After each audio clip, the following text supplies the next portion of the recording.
22장 17절에서 29절입니다. 사도행전, 신약성경 사도행전 22장, 제 성경으로는 신약성경 227쪽에 있습니다.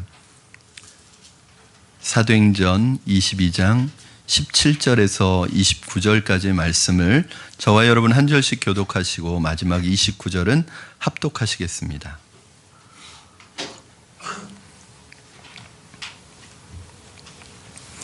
제가 먼저 봉독해 올리겠습니다. 후에 내가 예루살렘으로 돌아와서 성전에서 기도할 때에 황홀한 중에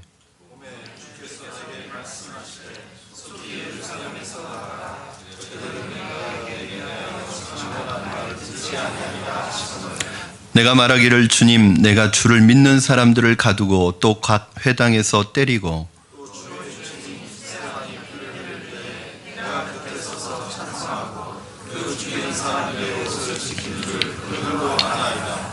나더러 또 이르시되 떠나가라, 내가 너를 멀리 이방인에게로 보내리라 하셨느니라.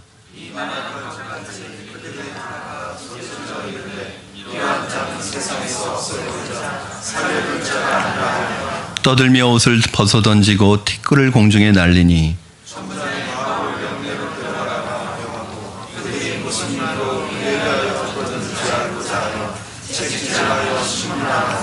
가죽줄로 바울을 매니 바울이 곁에 서 있는 백부장더러 이르되 너희가 로마 시민된 자를 죄도 정하지 아니하고 채찍질할 수 있느냐 하니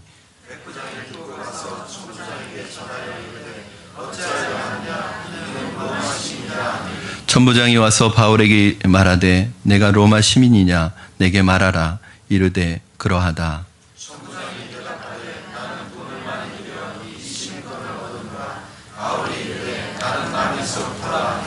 신문하려던 사람들이 곧 그에게서 물러가고 천부장도 그가 로마 시민인 줄을 알고 또 그 결박한 것 때문에 두려워하니라.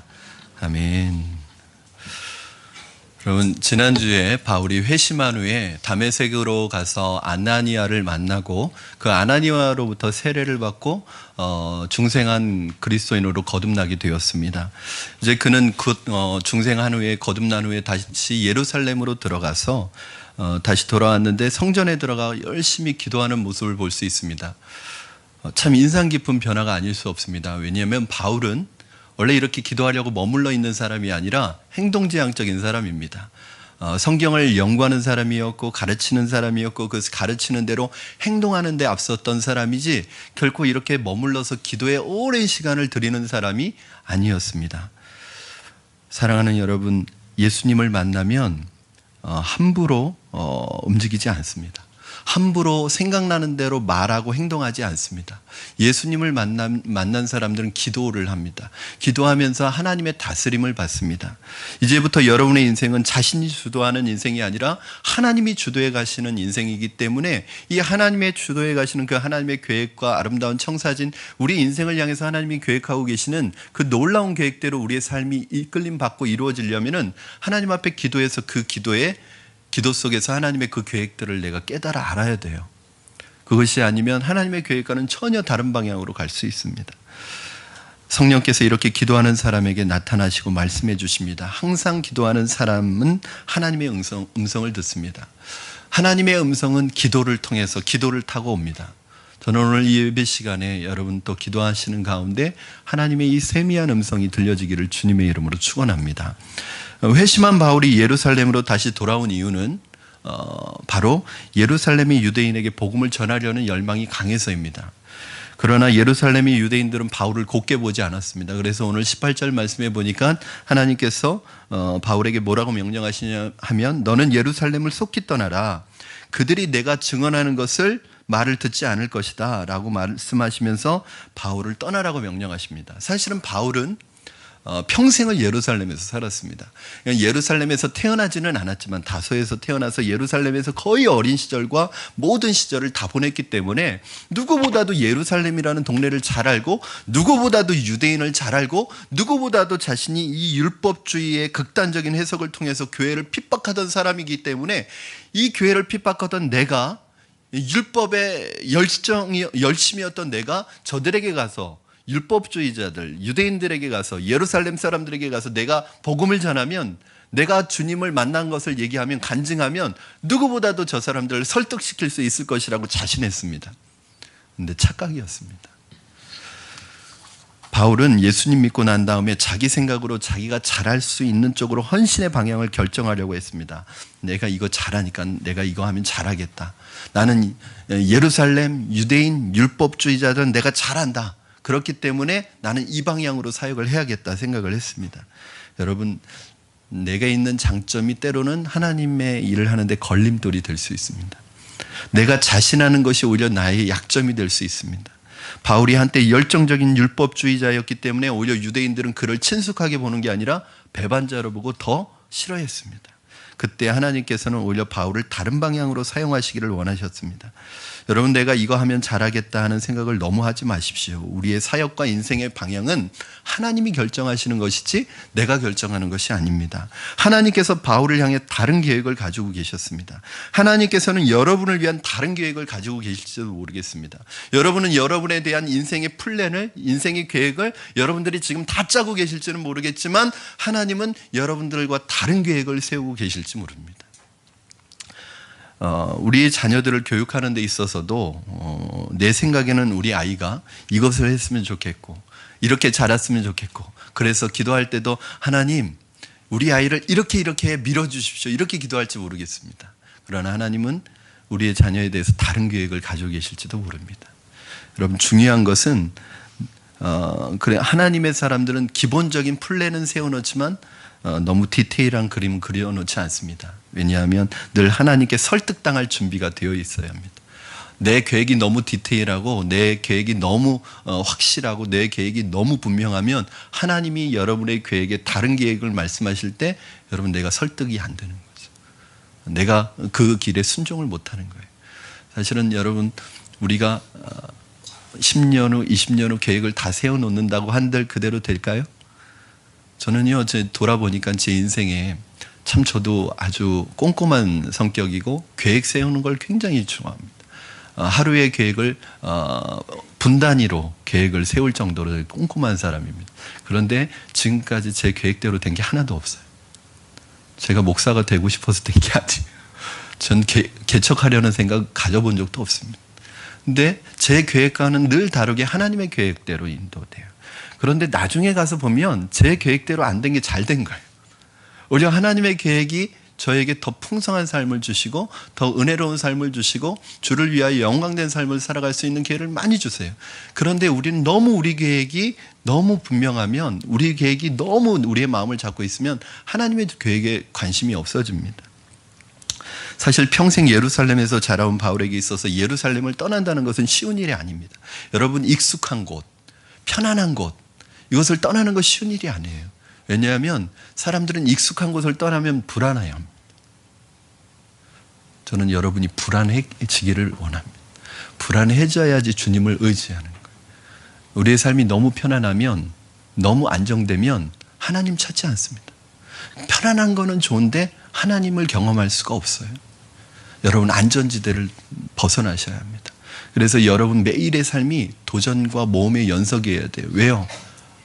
내게 익숙한 곳, 내게 편안한 곳, 내가 익숙한 사람이 없어야지 정말 내가 하나님만 의지하고 하나님만 붙드는 가운데 하나님의 기적을 체험합니다. 지난 금요 심야 때도 말씀드렸지만 우리가 언제 하나님을 아주 뜨겁게 만나요? 언제 하나님의 음성을 들어요? 편안할 때 듣습니까? 아니에요. 우리 인생의 고난 속에서 내 삶이 벼랑까지 몰리는 그 상황 속에서 이젠 누구도 의지할 수 없어서 하나님만 붙들고 하나님만 의지할 때, 그때 하나님이 우리를 구원해 주시는 기적도 경험하고 하나님의 음성도 그때 들리는 거예요. 떠나야 새로운 땅이 열립니다. 과거를 버리고 새로운 땅으로 가야 합니다. 떠나기는 떠나는데 하나님이 생각하는 이유와 바울이 생각하는 이유가 틀리다는 거예요. 왜요? 바울은 어떻게 생각했냐면, 내가 이 예루살렘에서 복음을 전하면 유대인들이 나를 죽일지도 모르니까 하나님이 위험해서 나를 이 위험으로부터 탈출시켜 주시는 것으로 생각했어요. 이게 이제 바울의 생각이었어요. 그러나 하나님의 생각은 그게 아니었습니다. 단순히 바울을 이 환난에서 탈출시키는 게 목적이 아니라 바로 이방인에게로 보내는 것이 하나님의 목적이셨습니다.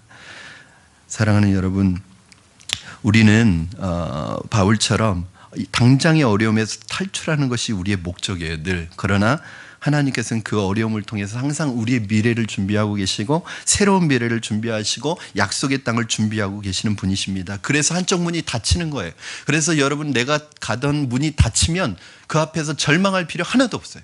그 앞에서 낙심할 필요 없어요. 왜냐하면 하나님이 그 문을 닫으시고 새로운 문을 열어놓으셨기 때문입니다. 우리가 해야 될 일은 바로 그 하나님이 새롭게 열어놓으신 그 문을 발견하고 그 문으로 가면 그 문이 진짜 문인 거예요. 더 이상 닫힌 문 앞에서 절망하실 필요 없습니다. 닫힌 문에서 탈출시키는 것이 목적이 아닙니다. 하나님이 준비하신 블루오션이 있는 거예요. 하나님께서는 오늘도 저와 여러분을 보내십니다. 하나님은 보내시는 분이에요. 구약에서부터 신약에 이르기까지 하나님은 늘 누군가를 보내세요. 그러나 하나님은 보내시는 분이지만 마귀는 보내는 존재가 아니라 주저앉히는 존재입니다. 우리의 마음속에 늘 이렇게 말하죠. 좀 더 자자, 좀 더 눕자, 좀 더 편하게 살자, 좀 그래도 안정되게 살자, 그냥 모험을 하지 말아라, 뭐든지 내일 해라. 그러니까 사단은 오늘 우리에게 너희들 신앙생활 하지 마라 이렇게 유혹 안 하죠. 너희들 기도하지 마라 이렇게 유혹 안 하죠. 왜냐하면 그렇게 핍박과 환난을 줘서 못하게 했더니 더 교회가 부흥하는 거예요.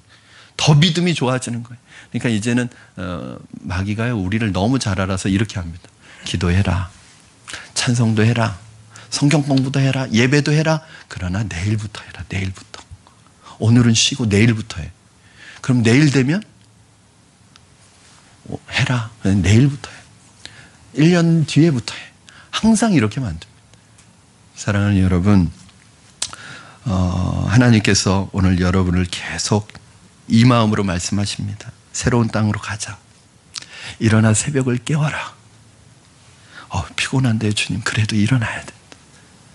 여러분, 제가 늘 말씀드리지만 파수꾼이 있어요. 파수꾼이. 교회마다 파수꾼이 있고요, 가정마다 파수꾼이 있어요.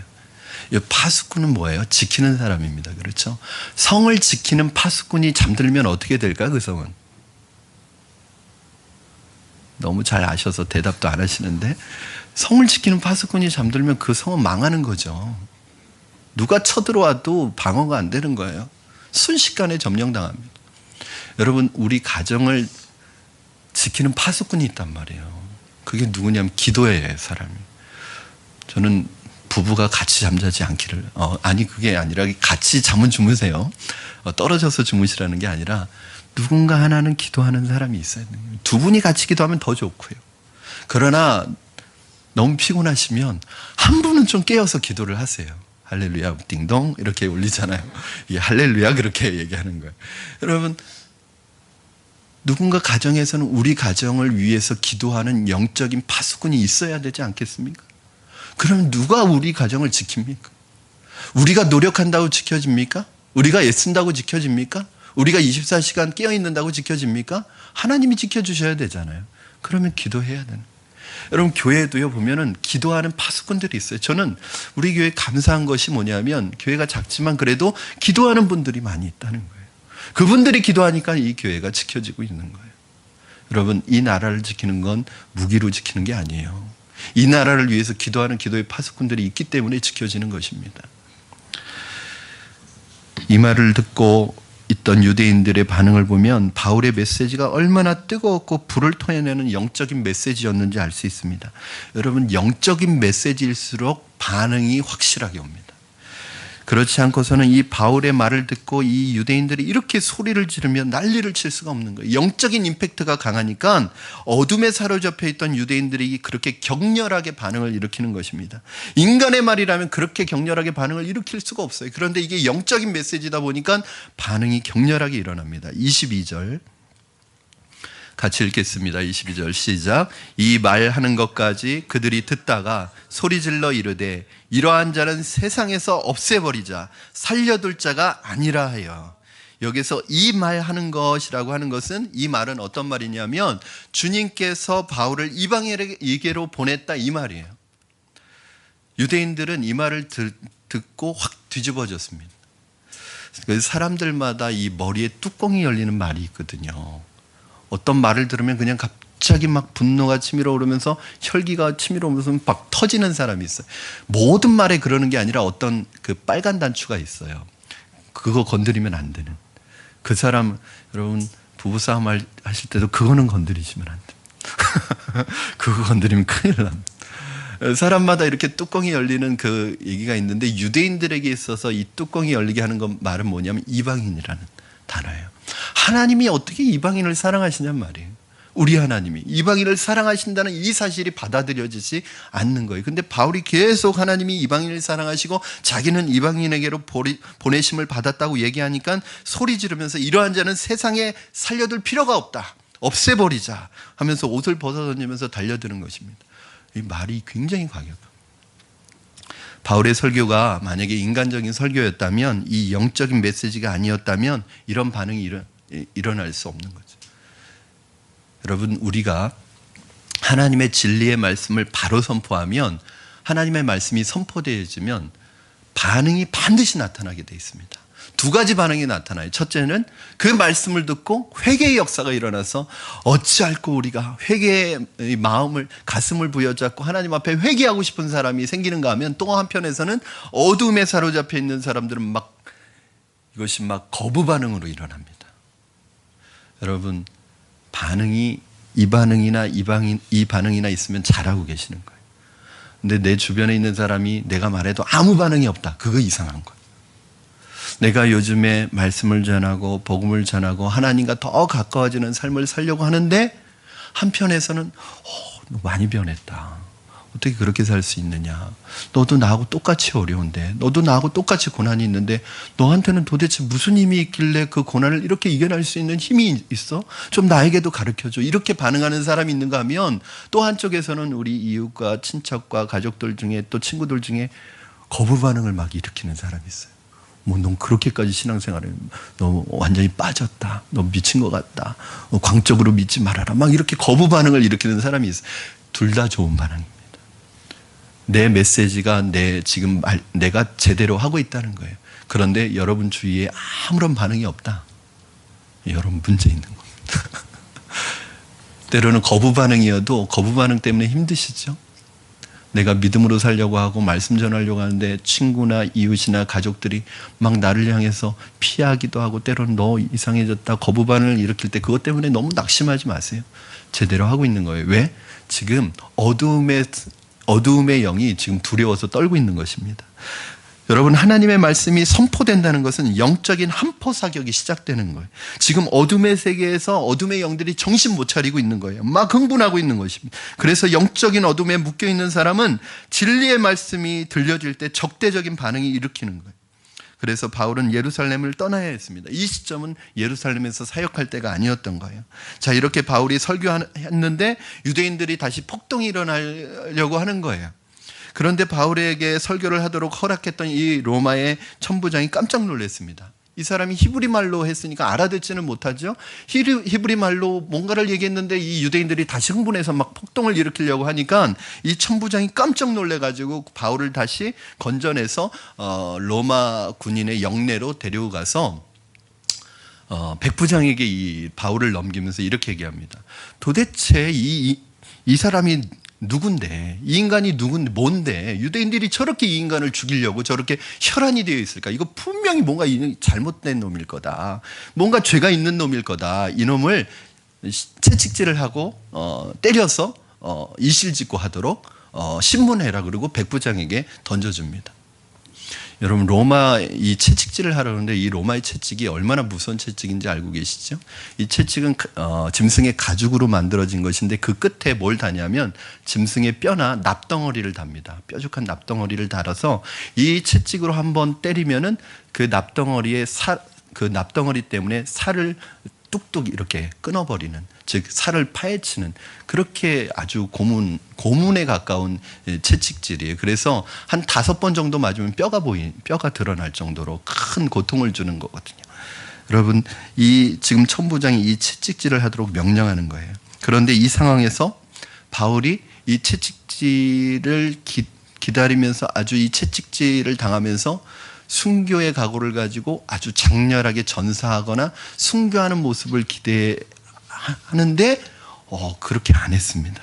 사도들이 보여주었던 그 멋진 순교의 장면이 있잖아요. 채찍을 맞으면서 찬송을 부르면서 아주 멋있게 이렇게 하나님 앞에 가는. 근데 바울은 우리가 전혀 생각하지 못했던 좀 이상한 모습을 보입니다. 뭐라고 하냐면 안 돼, 때리지 마, 나 로마 시민이야, 이렇게 얘기합니다.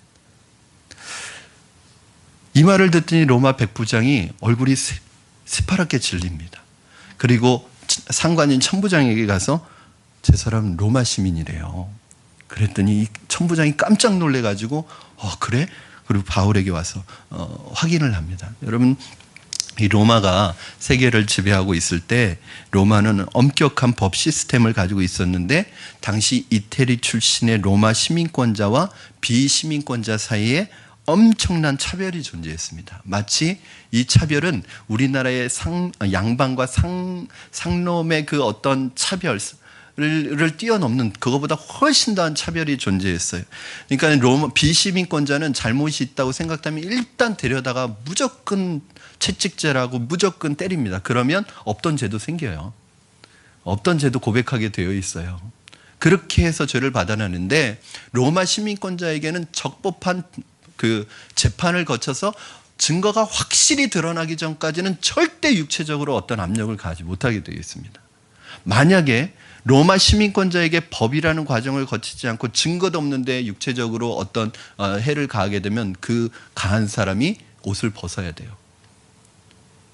이 천부장이 깜짝 놀란 거예요. 왜냐하면 자기가 옷 벗게 생긴 거예요. 지금 그 자리에서 물러나게 생긴 거예요. 그리고 자기가 오히려 처형을 받게 생긴 거예요. 그래서 바울에게 달려와서 이렇게 묻습니다. 너 진짜 로마 시민이냐? 너 로마 시민권자 사칭하면 사형인 거 알지? 바울이 뭐라고 얘기합니까? 나 로마 시민권자다. 이 말하자 천부장이 아주 이상한 말을 합니다. 여러분 28절 여러분 같이 읽겠습니다. 28절 시작. 천부장이 대답하되 나는 돈을 많이 들여 이 시민권을 얻었노라. 바울이 이르되 나는 나면서부터라 하니. 천부장이 이런 얘기를 합니다. 자기는 돈을 많이 들여서 시민권을 샀다는 거예요. 얻었다는 건 샀다는 거거든요.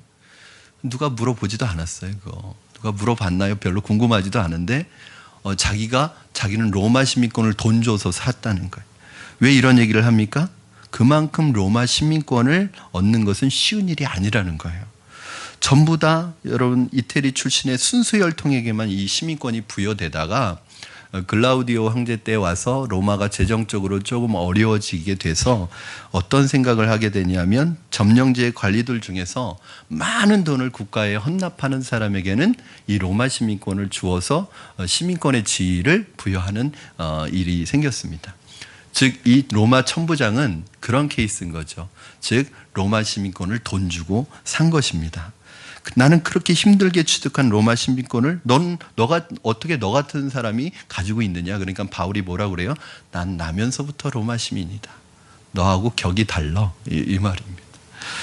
여러분 로마 시민권에도 등급이 있습니다. 정말 이태리 출신의 그 순수한 로마 시민권자들은 A급이고요. 이렇게 돈 주고 로마 시민권을 산 사람은 로마 시민권을 가진 자 중에서도 제일 C급입니다. 근데 바울 또 어떤 케이스가 있냐면 그 점령지에서 특별히 귀족이나 중요한 가문에서 로마군에게 지대한 공헌을 한 사람, 정치적으로나 역사적으로나 학문적으로 중요한 공헌을 한 사람들에게 그 가문의 황제가 사람에게 주는 게 아니라 그 가문에다가 황제가 로마 시민권을 주는 거예요. 그러면 그 가문에서 태어나는 모든 자손들은 저절로 로마 시민권을 부여받는 거예요. 이게 진짜 A급 시민권자거든요. 바울이 나는 너하고 급이 달라 이 얘기를 지금 하고 있는 거예요. 이 말을 듣고 천부장이 갑자기 기가 꺾였습니다. 병사들도 뒤로 물러납니다. 바울을 결박한 것 때문에 천부장이 두려워합니다. 때리지는 않았지만 이 벌써 몸을 묶었기 때문에 바울이 만약에 이 문제를 걸고 넘어지면 이 천부장이나 모든 백부장이나 이 로마 병사들이 큰 문제를 당할 수 있어요. 여러분 세상에 힘 있는 자들은 이렇게 비겁합니다. 자기보다 약한 사람들 앞에서는 한없이 위세를 떨다가도 자기보다 강한 자 앞에서는 금방 꼬리를 내리는 이것이 세상 사람들이 살아가는 방식입니다. 그런데 이 부분을 보면서 궁금한 점이 하나 생겼어요. 왜 바울이 갑자기 세상적인 명함을 내밀면서 그동안 10년 동안 꽁꽁 숨겨왔던 이 로마 시민권이라는 이 카드를 갑자기 빼들었을까? 그렇게 잘난 척하고 싶었던 것일까요? 여러분, 나 이런 사람이야. 나 이 정도 되는 사람이야. 정말 바울이 그거 자랑하고 싶었을까요? 교회에서도 그런 분들이 있습니다. 자신이 세상적인 지위를 교회까지 끌고 가지고 와서 교회에서 나 이런 사람이야. 나 이런 차 끌고 다니는 사람이야. 나 이런 지위에 있는 사람이야. 그런 사람들 있거든요. 그럼 바울이 그런 사람인가? 이 극한 상황에서 맞는 것이 두려워서 맞기 싫어가지고 세상적인 명함으로 탈출하려는 것인가? 우리는 이런 생각을 좀 해볼 수 있잖아요. 그런데 여러분 보세요. 바울이 이때까지 10년이 넘게 아시아와 유럽을 곳곳을 다니면서 수없이 감옥에 갇히고 로마 군인을 만나서 수없이 맞았고 어려움을 당했는데 단 한 번도 나 로마 시민권자라고 얘기한 적이 한 번도 없단 말이에요. 그때마다 채찍을 피한 일이 없고 그 채찍을 억울하게 맞으면서 같이 맞고 감옥에 갇히고 또 그렇게 살았습니다. 한 번도 사람들에게 난 너희들에게 이런 대접을 받을 사람이 아니야 라고 말한 적이 한 번도 없었습니다. 또 바울은 자신을 핍박하는 그 로마 군인들에게 자신의 로마 시민권을 자랑하는 것이 아니라 항상 예수 그리스도의 복음만 전해왔던 사람입니다. 그런데 왜 갑자기 10년이 지나고 나서 10년 동안이나 참았던 바울이 이 시점에서 이제 바울이 늙어가지고 힘이 없어져서 맞는 게 두려워서 갑자기 이 로마 시민권을 꺼내 들었을까요? 여러분, 이것은 바울 자신의 결정이 아니었습니다. 여기부터 이제 그 다음 장까지 보면 로마 시민권에 대해서 여러분 이제 특별한 의미를 우리가 배우게 되는데, 이 시민권자이기 때문에 바울이 여기서 채찍질을 당하지 않고 오히려 로마의 고위 관리들 앞에서 재판을 받게 됩니다. 몇 번의 재판을 받게 되고 그 재판을 받을 때마다 바울이 계속 항소합니다. 항소해가지고 어디까지 올라가냐면 황제에게까지 가서 재판을 받습니다. 그러니까 로마 시민권을 가진 사람은 항소를 계속하면 어디까지 가냐면 황제 앞에까지 가서 재판을 받아요. 그런데 앞으로 여러분 사도행전 남은 부분을 보시면 알겠지만 바울은 재판받는 동안에 자신을 한 번도 변화하지 않습니다. 왜냐하면 지금 바울이 재판받는 목적은 자신이 죄가 없다는 걸 얘기하려고 하는 게 아니라 그 앞에서 예수 그리스도를 증거합니다. 여러분, 이건 바울밖에 못하는 거예요. 누가 황제 앞에 가서 복음을 전하겠어요? 이거는 바울에게 주신 이 로마 시민권이라는 이 특별한 이 특권이 없으면 못 가는 거죠. 하나님의 사람에게 있어서 고난은 하나님의 새로운 축복을 위해서 준비하는 기간입니다. 아마도 바울은 지금 이 순간 몰랐을 것입니다. 바울이 로마 시민권자라는 이 사실을 이용해서 하나님이 바울을 로마로 보내고 그 로마로 보내서 수많은 관리들과 수많은 높은 지에 있는 사람들과 황제에게까지 복음을 전하게 될 줄은 아마 바울도 몰랐을 것입니다. 여러분, 이 로마 시민권이 오늘을 사는 우리에게는 무엇을 의미하는 것입니까? 로마 시민권은 이렇게 생각하시면 돼요. 세상에서 우리가 갖고 있는 어떤 힘, 우리가 세상에서 받은 어떤 세상적인 명함, 어떤 직위, 여러분 학벌, 재산, 인기, 인맥, 이 모든 것들은 세상적인 것들입니다. 그러면 이것들은 세상적인 것이니까 우리는 이것들 다 무시해야 됩니까? 이것에 집착할 필요는 없지만 이것이 여러분에게 있어서 로마 시민권이 될 수 있다는 거예요. 여러분이 가진 세상적인 명함, 그 로마 시민권이 언젠가는 결정적인 순간에 하나님이 사용하실 하나님의 히든카드가 될 것입니다. 물론 우리는 세상적인 힘으로 하나님의 일을 하는 사람들이 아닙니다. 항상 그 모든 것을 가지고 있어도 하나님 앞에 겸손하게 하나님을 섬겨야 되는 사람입니다. 하나님께서 그런 사람들을 쓰십니다. 그래서 바울은 10여 년이 넘도록 사역하면서 한 번도 세상적인 이 조건을 나타내지 않았습니다. 로마 시민권자라는 카드를 한 번도 내놓지 않았습니다. 자기가 부잣집 아들이라는 사실도 한 번도 드러내지 않았습니다. 똑같이 고생하고 똑같이 매맞으며 살았습니다. 그런데 어떤 결정적인 순간에 이 로마 시민권이라는 카드를 꺼내 들었습니다. 세상 사람들은 영적인 것을 못 보기 때문에 하나님께서는 때로는 육체적인 방법을 통해서 영적인 일을 하실 때가 있습니다. 그래서 채찍질하기 전에 이 바울, 아까 말씀드렸듯이 바울이 결정한 게 아니라 성령의 음성이 들렸을 거예요. 바울은 아마 여느 때처럼 채찍질을 한다면 내가 맞아야지 하고 이렇게 채찍질을 기다리고 있었을 것입니다. 그런데 그 순간에 성령님의 음성이 들렸을 것입니다. 바울아, 나로 인해 내가 채찍에 지금까지 맞아왔지만 이번에는 아니다. 지금은 로마 시민권자임을 네가 당당하게 밝혀라. 당장의 위기를 모면하려고 해서가 아니라 내가 너의 시민권을 통해 큰 일을 할 것이다. 이런 음성이 들렸을 거예요. 그래서 바울이 깜짝 놀래가지고 나 로마 시민권자입니다. 이렇게 얘기했을 것입니다. 성경에는 그런 얘기가 안 나와 있습니다. 그러나 성경을 읽을 때 문맥을 살피는 거 굉장히 중요하잖아요. 첫 번째, 왜 바울이 10년 동안 한 번도 꺼내들지 않았던 로마 시민권이라는 이 카드를 꺼내들었을까? 이건 바울이 살기 위한 것이 아닙니다. 특별히 하나님의 뜻을 알고 이걸 사용하는 거예요. 두 번째, 바울이 지금 예루살렘으로 들어왔을 때 여러분, 바울은 어떤 결심을 하고 들어왔죠?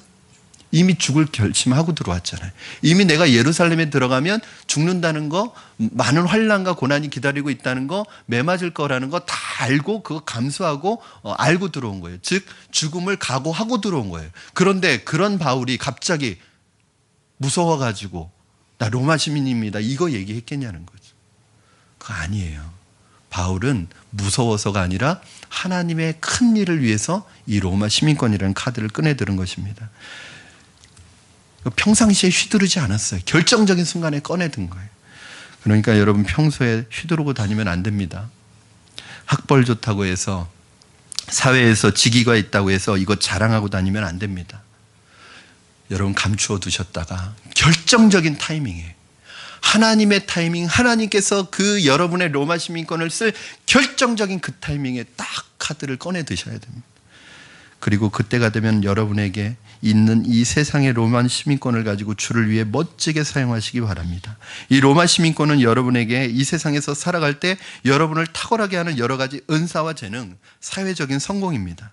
이것을 가지고 여러분 자랑거리로 삼으라는 것이 아니라, 이것 가지고 여러분만 누리라는 것이 아니라, 때가 되면 여러분에게 주신 그 은사와 재능, 세상에서의 성공과 명예, 세상에서 여러분에게 주신 그 물질과 여러 가지 것들을 가지고 여러분 누리고 여러분을 위해서 살아가는 것이 아니라 결정적인 순간에 하나님의 일을 위해서 여러분 그것을 사용할 때가 온다는 것입니다.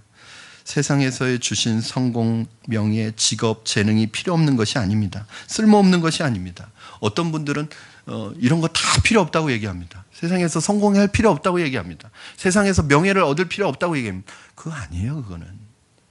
그럼 왜 우리가 세상에서 삽니까?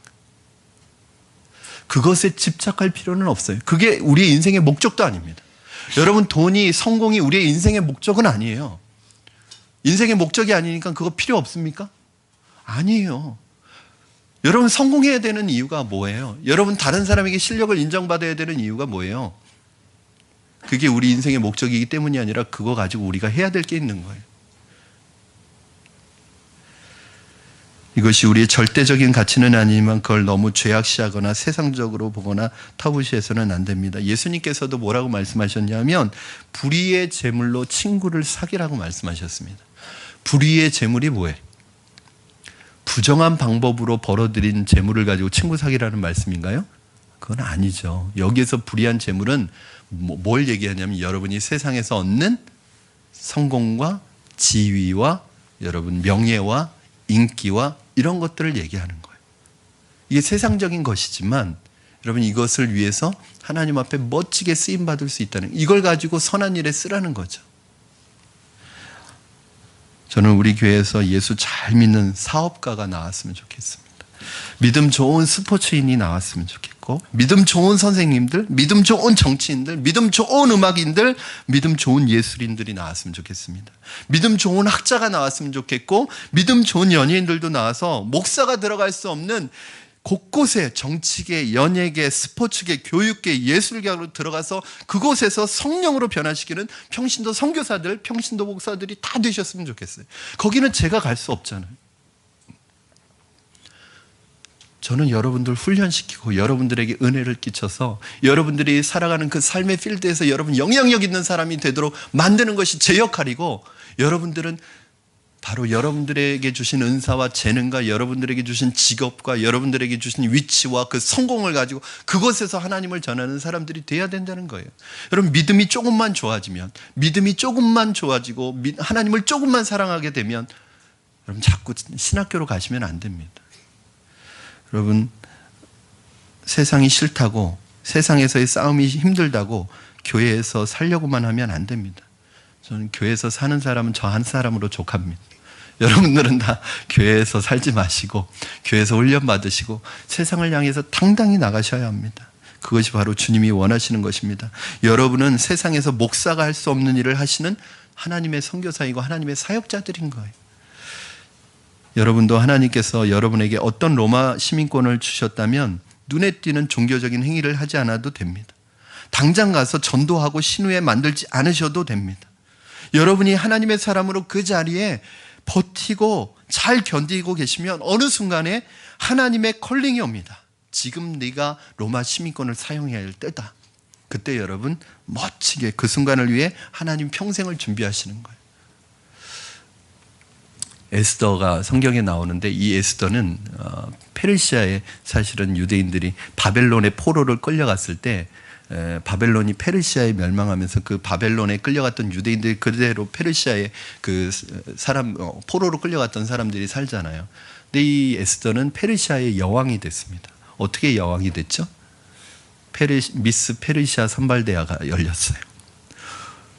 거기에 이 에스더가 출전을 한 거예요. 아마 저는 하나님의 음성을 듣고 출전했을 거라는 생각을 듭니다. 에스더는 그 미스 페르시아 선발대회에 출전하면서 하나님 이게 뭐예요? 내가 왜 이런 대회에 출전해야 돼요? 저는 그냥 하나님 정말 성전에서 회당에서 하나님의 말씀만 배우고 그냥 그렇게 사는 게 좋은데 왜 내가 이런 세상에 이런 것들에 내가 참여해야 되고 출전해야 돼요? 예나 지금이나 그 미인 선발대회는 피곤한 거잖아요. 그렇죠. 그런데 출전했는데 거기에서 1등을 해가지고 왕비가 됐어요. 왕비가 됐으면 뭐에 힘이 하나도 없죠. 왕이 나오려면 나와야 되고 들어가려면 들어가야 되고 내 마음대로 왕에게 나아갔다가는 죽음을 당할 수도 있고 폐위를 당할 수도 있는 아무 힘이 없는 여왕이에요.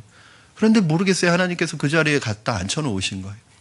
그런데 어느 날 이 모르드게 이 삼촌이, 사실은 정확한 표현은 사촌입니다, 와서 얘기하는 걸 들어보니까 이 하만이라는 사람이 유대인들을, 페르시아 제국 전체에 사는 유대인들을 아주 몰살시킬 계획을 가지고 있는 거예요. 그 계획을 안 거예요. 이거 큰일 난 거예요. 이제 며칠 후면 이 페르시아 제국이 다스리는 도에 사는 모든 유대인들은 다 죽음을 당하게 된 거예요. 그때 이 모르드게가 에스더에게 와서 그렇게 얘기합니다. 자, 네가 여왕이 된 것은 바로 이때를 위함인지 어떻게 아느냐. 하나님이 이때를 위해서 네가 여왕의 자리에 앉혀놓은 거다. 만약에 네가 이때 행동하지 않으면 하나님은 너의 손으로 구원하지 않아도 다른 방법으로 유대인을 구원하시겠지만 너에게는 화가 있을 거다. 그러니까 너의 그 여왕이라는 지위를 가지고 이 유대인을 살려라. 그랬더니 이 에스더가 뭐라고 얘기해요? 나에게는 힘이 없다. 나는 왕이 나오라고 해야 나오고 들어가라 해야 들어갈 수 있는데 왕이 나오라고 하지도 않았는데 내가 나갔다가는 그 자리에서 처형될 수도 있다. 죽을 각오를 하라는 거죠. 그때 이제 에스더가 3일 금식을 합니다. 그리고 죽으면 죽으리라 이런 마음을 가지고 왕 앞에 나가서 결국은 왕의 마음을 되돌리죠. 왕의 마음을 사고 이 유대인들을 살려냅니다. 여러분, 에스더는 거기에서 전도도 하지 않았어요. 에스더는 거기에서 신우회 만들지도 않았어요.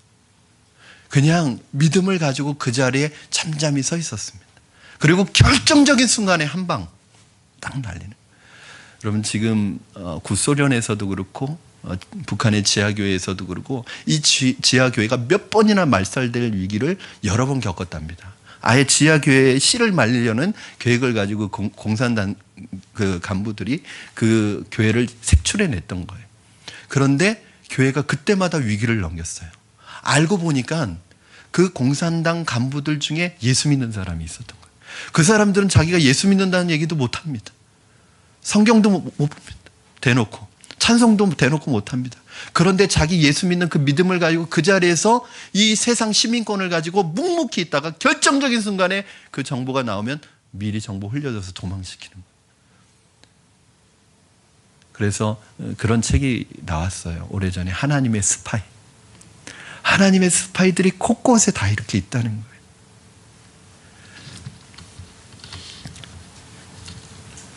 여러분, 어떤 분은 정말 하나님으로부터 축복을 많이 받았습니다. 남들보다 돈이 더 있어요. 인기가 있어요. 학벌이 있는 분도 있습니다. 거기에 집착할 필요는 없지만 하나님이 주시면 감사하게 받으시고 하나님께 되돌려 드릴 준비를 하고 계시면 됩니다.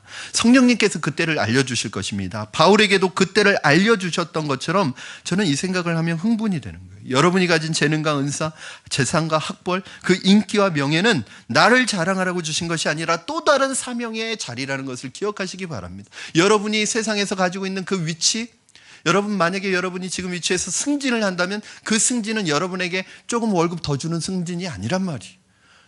그 승진은 바로 하나님의 사명의 자리입니다.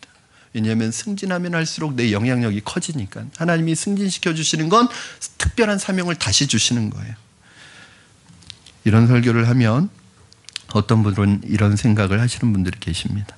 나는 명문대 출신도 아니고 부자도 아니고 탁월한 재능도 없고 나는 로마 시민권이 없다. 그렇게 생각하시는 분이 있는데 아니에요. 하나님께서는 우리 모든 사람들에게, 우리 믿는 하나님의 백성들에게 어떤 형태로든 크고 작은 로마 시민권을 다 주셨습니다. 그리고 좀 없으면 노력해서 가지세요. 거기에 초월한 것처럼 사시지 마시고, 그리고 학생들은 좀 공부를 열심히 하세요. 공부에 초월해서 사시지 마시고. 내가 학생 때 내가 해야 될 일은 열심히 해야 되는 거예요. 그래서 공부하는 이유가 달라지는 거예요. 그래서 예수님을 만나는 게 그렇게 중요해요. 우리 학생들이 예수님을 만나면 엄마가 시키는 공부가 아니에요, 이제. 이 로마 시민권을 얻기 위해서. 언젠가 하나님의 일을, 내가 결정적으로 하나님의 일을 하기 위해서, 하나님의 영광을 위해서 공부하는 거예요. 여러분, 이 하나님을 만나면요, 내 세상에서 내 직업이 단순히 내 생계 유지를 위한 수단이 아니라 하나님의 영광을 위한 도구가 됩니다.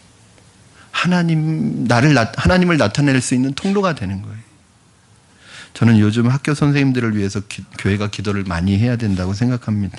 우리 교회도 선생님들이 몇 분 계신데 학교 폭력이다, 왕따다, 또 교사를 무시하고 대드는 학부형과 아이들 때문에 선생님들이 담임을 안 맡으려고 하신대요. 이제 드디어 크리스찬 선생님들이 나설 때가 된 거예요. 욕을 먹고 힘이 들더라도 순교자의 마음을 가지고 선교사의 심정을 품고 견디는 것입니다. 아무리 교권이 땅에 떨어졌어도 그 교권이라고 하는 것은 우리에게 있어서는 로마 시민권이나 마찬가지예요. 여러분 때문에, 여러분이 사랑하고 정성으로 그 자리에서 버티기 때문에 감동받은 학생 하나가 자살을 선택하지 않고 자살을 선택하는 것을 포기할 수 있다는 생각을 해보셨습니까?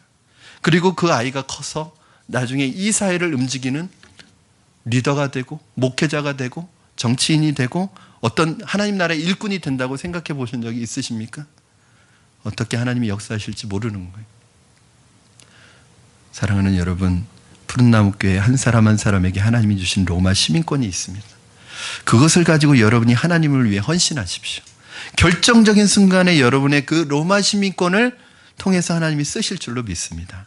그거 여러분 자랑하라고 주신 게 아니라, 그거 가지고 누리라고 주신 것이 아니라, 결정적인 순간에 하나님께서 그것을 통해서 하나님의 일을 하실 줄로 믿습니다. 우리 교회의 부흥, 한국 교회의 부흥, 이 땅의 부흥은 바로 그러한 마음을 가지고 하나님의 일에 준비하는 여러분들로부터 시작된다는 것을 여러분 기억하시고, 오늘도 하나님의 영광을 위한 여러분 마인드를 가지고, 여러분에게 주신 직업과 여러분에게 주신 성공을 가지고 멋지게 하나님의 일을 준비하시는 여러분 되기를 주님의 이름으로 축원합니다. 제가 오전 1부 예배 때 이렇게 설교했더니 한 분이 그런 말씀을 하셨대요. 목사님, 왜 전업주부는 빼냐고. 죄송합니다. 전업주부는 더더욱 말할 것도 없이 훌륭한 그 사명의 자리입니다. 모든 것은 가정으로부터 나오는 겁니다. 우리 제일 훌륭한 분들이세요. 자녀를 사명을 가지고 키우시고, 그거보다 더 중요한 일은 없습니다. 여러분, 남편을 정말 멋진 하나님의 사람을 만드시고, 그리고 여러분이 집안에만 계시는 건 아니잖아요. 여러분 만나는 이웃과 여러분의 만나는 사람들 속에서 정말 예수 믿는 사람으로서의 영적인 자존감을 가지고 세상을 두려워하지 마시고 세상에 들어가는 걸 무서워하지 마시고 당당하게 복음의 야성을 가지고 믿음의 땅을, 여러분에게 주신 땅을 믿음으로 정복해 나가는 여러분 되기를 주님의 이름으로 축원합니다. 우리 전업주부들에게는 이러한 사명을 주셨어요. 그 지역을 복음화시켜라. 여러분들이 사는 아파트가 복음화되기를 바랍니다.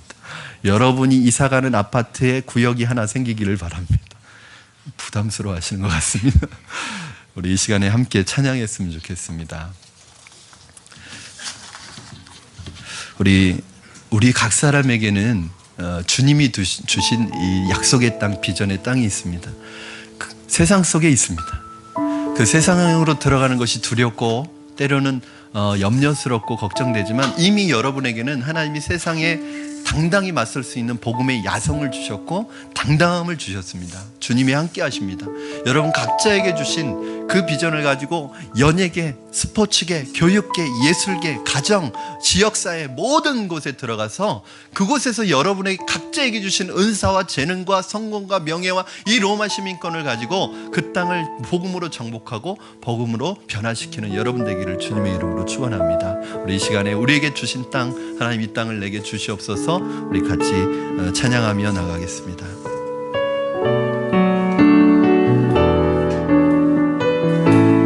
주님이 주신 땅으로, 주님이 주신 땅으로 한 걸음씩 나갈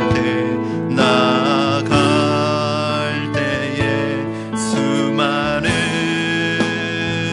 적들과 견고한 성이 나를 두렵게 하지만 주님을 신뢰함으로, 주님을 신뢰함으로, 주님을 의지함으로, 아멘. 주님이 주시는 담대함으로 큰 소리 외치며 나아가 이 산지를